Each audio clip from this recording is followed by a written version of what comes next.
Hey everyone, and welcome to another Superhero Speak interview episode. And I'm here with Corissa Grant, creator of Redemption. Sorry, my mind went blank for a second. Yep. How are you doing? Good. Yeah, Worthy Chaos Redemption. It's you need the Worthy Chaos because there's like 700 redemptions on Kickstarter. So the easiest way to find us on Kickstarter is just to search Worthy Chaos, and it's way easier. We're the only thing that pops up. All right. So for everyone who is watching, who is maybe not familiar with the book, what is the elevator pitch for Worthy Chaos Redemption? It is Buffy the Vampire Slayer meets Supernatural in Silent Hill in the Resident Evil world. It pretty much has all those elements in it. Wow. It's got a lot of action and stuff, but yeah, I mean that's the shorter pitch is it's Romeo and Juliet in hell, but there's a lot more action to it. It's a lot more action to it than that, but yeah. What was the inspiration for the story? Well, I was a big Resident Evil 2 fan, the original, and I got so obsessed with it that I was role playing as Claire Redfield for 15 years online.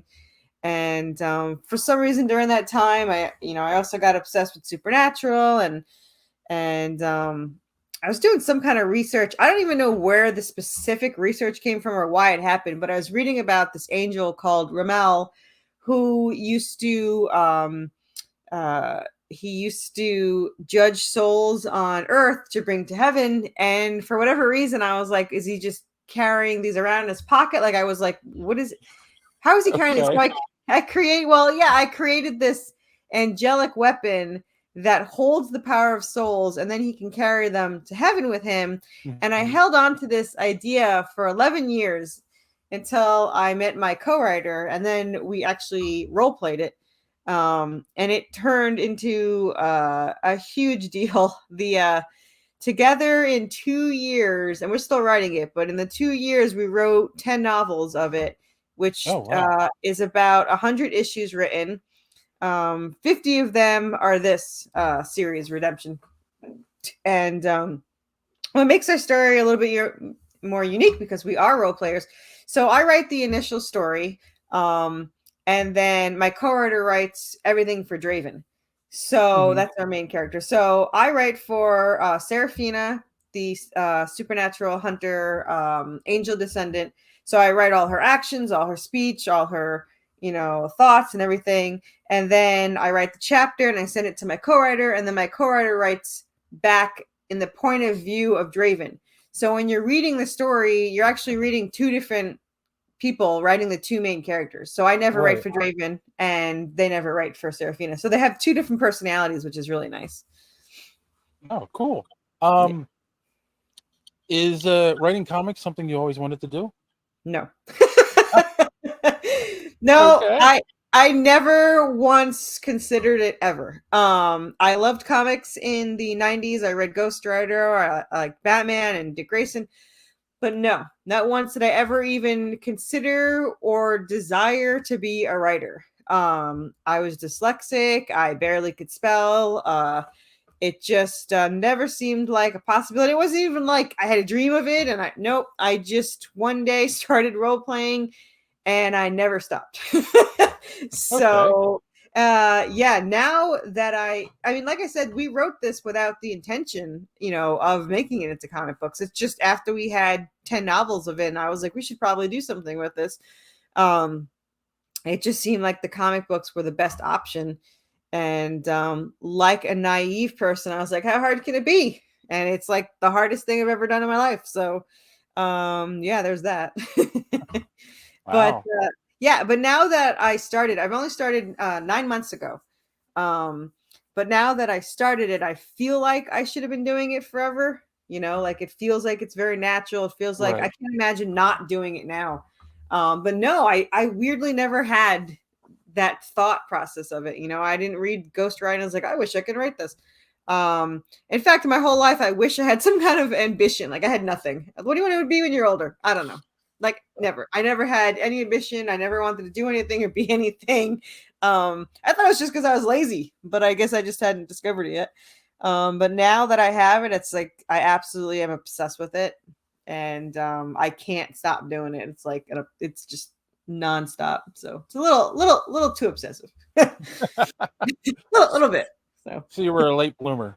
Yeah, very late bloomer. Yeah. So, but it's just so weird because I've been doing it for 9 months, but it feels like 9 years. Like it just feels like for so long. And I mean, we already have 7 issues done. So, issue 6 is live now on Kickstarter. Right. It funded in 7 hours, really good. It passed the first stretch goal in 24 hours, which is great. We just passed the second stretch goal. So five days in. I don't even know what day it is. Oh wait, yeah, 6. Yeah, it's like 7 days in. We hit past the second stretch goal. But 7's already done and will be released October 3rd. We're going to start a new campaign October 3rd. And it ends on Halloween, which will be 1 year in comics. And then book chapter 1 starts January 23rd. So we're trying to release them every other month besides Christmas. Mm-hmm. And we have a hardcover that's hopefully going to work out. And because I really like the hardcover, I just it's going to be 228 pages. Yeah, the first 7 issues. So, oh, cool. Do you have a plan? Like, you said you have 7 written. Do you have a plan to go beyond that, or? Oh yeah, we're still writing. So I have, so there's 3 series technically. There's the prequel, which is 10 issues in. That's probably going to be about 5 books too. There's Redemption, which is 5 books. 7 issues for the first, 7 issues for the second, 10 issues for the third, and fourth and fifth are like 11 and 13. The spin-off is 5 books and it's 45 issues. And then we have series 2 of each started, and they're about 5 issues in. So we have over 100 issues already written. So cool. Yeah. So, might take a while. So a little while. Yeah. So 9 months in, this might be an odd question. Have you done conventions yet, or has it all just been online? I've done a few, and I hated them all but 2. Okay. Well, so I love talking about the story. I love meeting people. I love talking to people about it. However, the larger conventions are too loud, too busy. I don't really, for being a loud Italian, you think I'd be easily getting people over, but I don't feel comfortable calling people over. So it's not really my forte. If they come to the table, then they usually buy it. I give them my pitch. I explain the story and they usually buy it. But when it's super crowded, it's just too much. And it's a little overwhelming. So far, the only ones I've really liked I love Nashville. Nashville was amazing. I think people liked it that I was pretty much local, and we sold more than double the table, cost of the table. Except for 2 people. They all bought the entire set that I had brought with me at the time. So that worked out really well. It was just big enough where it had lots of people there, but not too much that it was, running around like a nut or can't hear or anything. Another local one I did in Gatlinburg, that was nice. It was 1 day. The table was $40 and I made like 4 times the table. So that was awesome. The worst one was the biggest one, which was Lexington. Don't get me wrong. Lexington is an amazing convention, and I want to attend next year. I do not want to have a table there. It was 4 days. It was hectic. It was, it was just not my thing. It was just too loud. Like you couldn't even hear yourself talk. So yeah, conventions are not my thing. I like interviews. By the end of this year so far, if I do all the ones scheduled, I would have been on 134 podcasts. Oh wow. So, so yeah, I much prefer podcasts. I feel I can get to more people. I can explain more. Mhm. But I'm probably just going to stick to the local smaller cons, and they seem to go better for me. So, Yeah, I don't blame you. Yeah, I go to New York every year, and yeah, I can't imagine being behind the table trying to sell there. I do want to attend. I do want to go to New York Mhm. con because one, I was I used to live in New York. But two, I know it's an amazing con. I do want to go to Dragon Con. Oh Um, yeah. they won't let me have a table there. I had asked months ago. Now I'm glad they didn't. But I asked like months ago, and they're like, "Oh, you're not known enough." It's like, well, that's not wrong. Um, but I've heard it's crazy to even attend. So I don't know. I don't know. But it's not that far from me, so I might attend it. But we'll see who's gonna guest there. I've been wanting to meet Nathan Fillion for years, Yeah. and I had a meet and greet to meet him in New York, like I don't know, 15 years ago, and he canceled it, and I was like so heartbroken. Oh. I was like, that was harsh. Um, I did finally meet one person I wanted. A huge idol of mine was James O'Barr, from The Mhm. Crow. I had his graphic novel since 1993, and I finally met him like a month ago. And I was like, I've been waiting 30 years for this. And he's like, I'm so glad I didn't die on you. I was like, me too. He was super nice. He Yeah. signs his books that even if I bought it in 1993, he signs his own books for free. Um, Mhm. and then I was gonna have him sign two of my issue ones for me and my co-writer.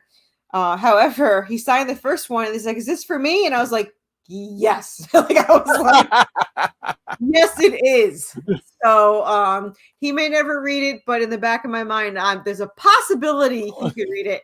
Um, Yes. and for those that, yes, Draven is named after Eric Draven from The Crow. So There you go. yes. Um. Wow. I think because like it's funny. One of the questions I normally ask, but you're the person that would be getting the advice is, what would you say to someone who's you know wants to start writing or is just getting into the field? What kind of advice would you give to someone Okay, starting out? there's a couple of things that I would say that I definitely would have done. Um, well, one, like me, and this, so I'm going to say this, but I know there's creators that disagree with me. I'm going to say it because this is how I did it. Write it like a novel first. Write your story, because one of the things people love about mine is the dialogue. They like the Hmm. dialogue flows, it goes really well, it's very fitting, the dialogue is really great. To me, they're like, oh, that's the hardest part. To me, it wasn't. That was the easiest part. Right. um it's a lot different when you're looking at a layout and you're like, how many words can I fit in here? It won't flow as well. It just doesn't. And Yeah. again, I'm sure there's people out there that do it amazingly, but to help it flow better, I would write it as a novel. I wrote ours all as a novel, and now I'm converting them to scripts. I think I'm converted up to 19. So I'm getting there. So I would say write it like that first, and then Yeah. convert it to a script. Um, and the other thing I would say, and this I wish I knew this. I wish I knew this when I started. When I was looking for an artist, it was incredibly expensive. I'm incredibly picky, so don't go by my. I'm crazy. Mhm. However, do not ever ask an artist for a character design. It is twice the price, and it doesn't do anything for you. Ask them to do a script page and go from there. It's the same damn thing. You say, this is what my character looks like, draw it Right. for me, and draw it as a page. And I wish I knew that, because not only, like I said, is it twice as much, when I did like it and I asked them to do it sequentially, they couldn't. It did not look as good. It didn't Mm. flow as good. It did not stick to, what Right. I wanted. So, like, literally right before I found my artist, I was like, I'm just going to ask for pages. And I think I asked for like a couple of art, and it was so much better. I can see, and it's got the character design. I don't understand. And like, I think most of the pages were like $60, and a character design was like 100 and something. I was like, it makes no sense to me. But yeah, it worked out really well. Also, what I suggest, and this again, artists are not going to like this, and I get it, and I apologize. Nobody wants to work for free. I get that. However, when I was going through looking for artists for months and thousands of dollars, I was just so fed up with it that I had posted a chapter of my story and said, if anyone wants to draw a page from this for free and I approve it, then I will pay for the page and I will hire you to do 50 issues, and that's the job. A ton signed up for it, like a ton. And I really didn't expect anyone to, because it is a lot of work. And I don't downplay artists. I know it's a lot of work. I couldn't do it. So, but also I was sick of paying people $100 for a page and then they came out like crap. Right. I scammed multiple times. Someone would show me their art, and then I should show you a picture, because if it didn't make me crack up from being some bad, I would probably be miserable. But he great page. It looked like stick figures. It was just the worst thing I'd ever seen, and it just cracked me up so much. So obviously that was stolen art. But I had 5 people working on pages for free. And the artist that I currently have, Jonas DaCosta, this is his first job. He never had another paid job for comics. He asked me if I was accepting any new submissions. And I said, well, I'm going to be completely honest with you. I have 5 people working on it. So you have 2 choices. You can wait till they're done and I'll pay you for a page. Or if you do one for free, I'll look at it first. So he's like, I'll do it for free. In 24 hours, he had 5 panels, color, ink color, and lettering. And it looked phenomenal. And I was like, you're hired. So like I paid the other ones to go away, and he's still working for me, and it's amazing. And I'll be honest, like, I did not like his work originally. That's not fair. That's not, his style was not what I was looking for, because he used to do portraits. So all I saw was like realistic portraits, and I was like, I don't really want realistic portraits. But he nailed it. I mean, all I had to say was, the hair color, the length, this is what I want. I want him taller, I want her shorter. And it was just the exact characters in my head. Like, exact. And he promises to stay around for the 50. I'm hoping he will. But he loves the story. He's not just a paid, artist. He does like the story. He gets very invested in it. And I'm very lucky to have him, because he does it all. And eventually I'm probably going to get someone when he gets too busy and too popular, I'll probably hire a colorist and a letterer to help him out.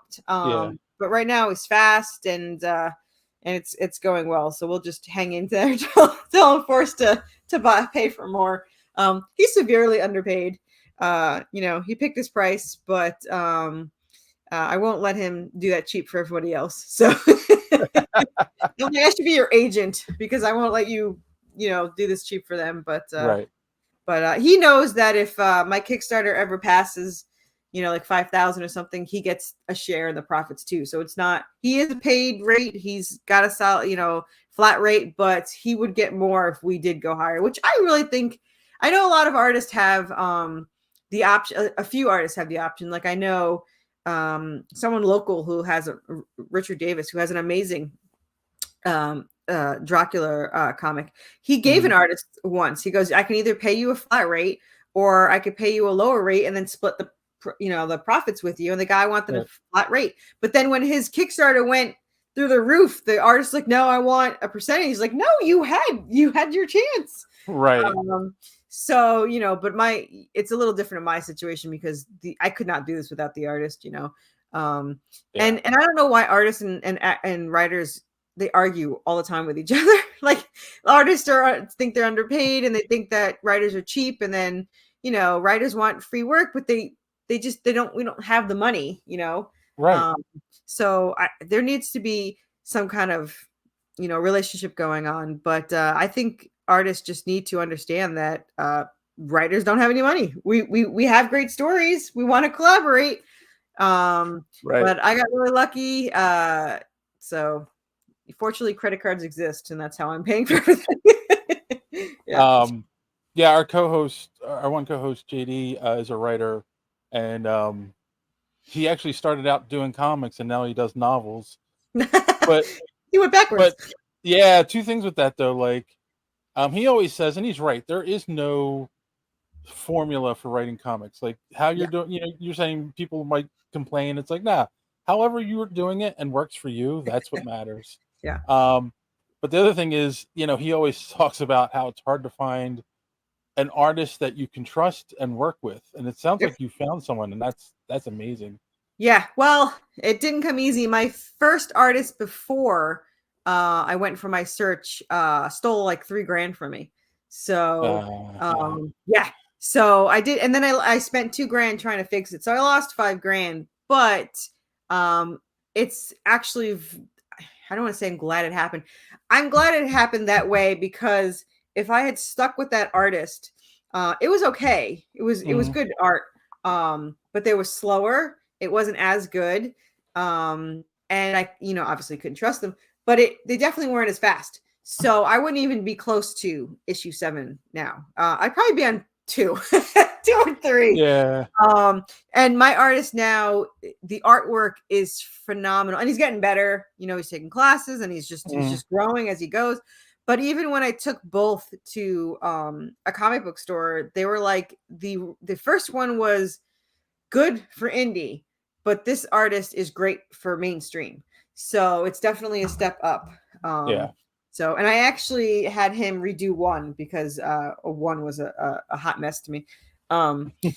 But yeah, definitely find someone you can trust. Someone that's into the story is just such a bonus, to find somebody. And I'm not gonna lie, go for the new people, man, because he's got this loyalty where he's just like, you're my first start. I was like, yeah, so don't go anywhere, Exactly.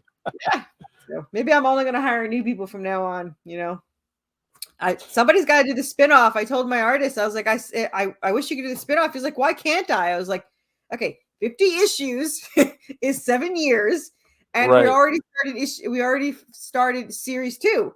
So we're 10 issues into series 2. I think in 7 years we'll probably be done with that, and then you'll have to do that. He's like, okay, that's fine, I guess. I was like, yeah, figure. So hopefully someday we'll do the spinoff. We'll see. Yeah. How it goes.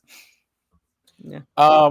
So we normally end the podcast by saying, don't let your cape get caught in the door, which kind of started off as a joke, but we've now... What? Don't let your cape get caught in the door. Okay. But now it's actually come to mean, like, don't let your shortcomings or foibles get in your way of achieving your goals. What's something that you've overcome in your life to achieve a goal? I think being dyslexic would be probably the number one thing. I used to have a spell checker that could not figure out what I was saying. We didn't have Google back in the day. Yeah. I had this little pocket check. It did not work. I had to always dumb down my writing because I have a thesaurus in my head, and I know these huge grand words that I can't even pronounce. I don't know where I know them from, but they're there. But I have to dumb it down, to pick a word that I understand that I can spell. However, now I could write those dumbed down words and then look up the word I was looking for. Right. If I can pronounce it, which is 40% of the time, my phone will do it for me, which is awesome. So I would say dyslexia is definitely something that I had. That's why I was like, I remember when I was a role player, I started as one-liners. I did one-lines, which now I can't even understand how you do one line. I'm like, I don't know. Then I did para, I did multi-para, but I would see these people do these long replies, and I was like, I can't ever do that. Like, I remember saying, there's no way I'm going to write 1,000 words per reply. That's just not that's not going to happen. And now I do about 6,000 words per chapter, per sitting, or like I sat down the other day in 1 hour at 2,000 words are in. So, wow. Definitely got a little better. Yeah. So I would say that. Yeah, definitely. So you would say to someone who also has dyslexia, like, there is a way. Don't let it stop you. If you have dyslexia, there's absolutely a way. There's a test that you could take, and I think if you have 10 points, you're dyslexic. I had 38. So the easiest way was to start slow. Like I started slow with one-liners. And also, I know this is going to sound probably the opposite of what I'm going to say, but literally just write it and don't stop to correct it until you're done. I don't stop and figure out what word I was trying to do. I write till the chapter's done and then I go back and reread it. Sometimes I'll stop per para and read it. But it's don't stop and like try to figure out, sometimes I don't even know what the word was. But you lose your train of thought if you try to correct every single thing. I would say when I stop per para was good. Don't stop per sentence, because I'll do that and then halfway through when I'm done with the para, I'm like, now I got to read it all over again. Yeah, it's actually slightly amusing to reread your stuff and be like, what was I thinking? Like what word? Because sometimes when I write a word, it sounds like the word I meant, and I wrote the wrong word. Yeah, like it's like, it sounds similar, but it's not. So those are always amusing to me. And also, I always do the opposite contraction. Like if I wanted can't, I'll write can, and if I want can, I write can't. I don't know why. That's very, very, very, very bad. It's like, no, I can't go with you, and it's like, no, I can go with you. So yeah, I would watch those. Yeah. All right. And just real quick, I'm backing up the conversation in my head. Did you say you're going to release the novels as well, or is it? No, okay. Yeah, I'll probably never release those. Yeah, no. Maybe when I, on my deathbed, someone can be like, "Here's our novels." But no. But what I said was I'm going to release the hardcover. It's the hardcover. Oh, okay, yes. It's the hardcover for the issues. So it's 1 through 7 issues. Yes. As a one book. No novels. Okay. I get asked that a lot though. I get asked 2 things. 1, am I going to release my novels? And 2, am I going to make an RPG game? The RPG game is more likely than the releasing of the novels. So there might be. I've been asked like 7 times in the last 2 weeks. So if I ever surpass like 500 backers, which might take a couple of years, I might consider an RPG game. So we'll see. We'll see how that goes. Yeah. That I could definitely see you do. Yeah. That's more likely. Yeah. All right. Now here is the most important question I can ask you.